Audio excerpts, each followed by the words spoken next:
Shri JN. उग्र इलाहाबाद के DM थे।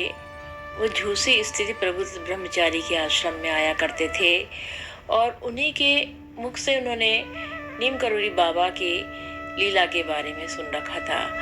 बाबा से मिलने को वो बहुत ज़्यादा उत्सुक थे। एक दिन बाबा स्वयं ब्रह्मचारी जी के आश्रम में आ पहुँचे। ब्रह्मचारी जी ने तुरंत डीएम साहब को सूचना दी। उन्होंने सोचा कि बाबा यहाँ पर ज़्यादा देर नहीं रुकेंगे, इसलिए उनको बातों में उलझाए रखा। वहाँ बैठकर इधर उधर की बातें करते रहे। अब तो बाबा भी समझ गए कि ब्रह्मचारी ये सब क्यों कर रहे हैं। लगभग पौन घंटे बाद एक शिष्य ने आकर बोला कि डीएम साहब आ चुके हैं। ब्रह्मचारी जी कमरे से निकलकर डीएम साहब के अगवानी के लिए थोड़ा आगे बढ़ गए। वो कमरे के दरवाजे पर अपने एक शिष्य को तैनात कर गए कि मौका पाकर बाबा जी चले न जाएं कहीं।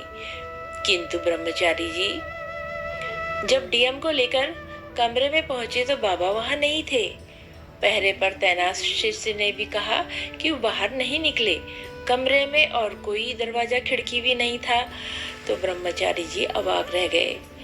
तभी सबने देखा कि बाबा सामने से मुस्कुराते हुए चले आ रहे हैं। डीएम साहब के लिए इतना ही पर्याप्त था बाबा की महिमा को समझने के लिए, और वो बाबा के चरणों में नतमस्तक हुए। वो बाबा के अनन्य भक्त हो गए। जय हो नीम करोली बाबा की सदा जय हो, माँ सिद्धि की सदा जय हो।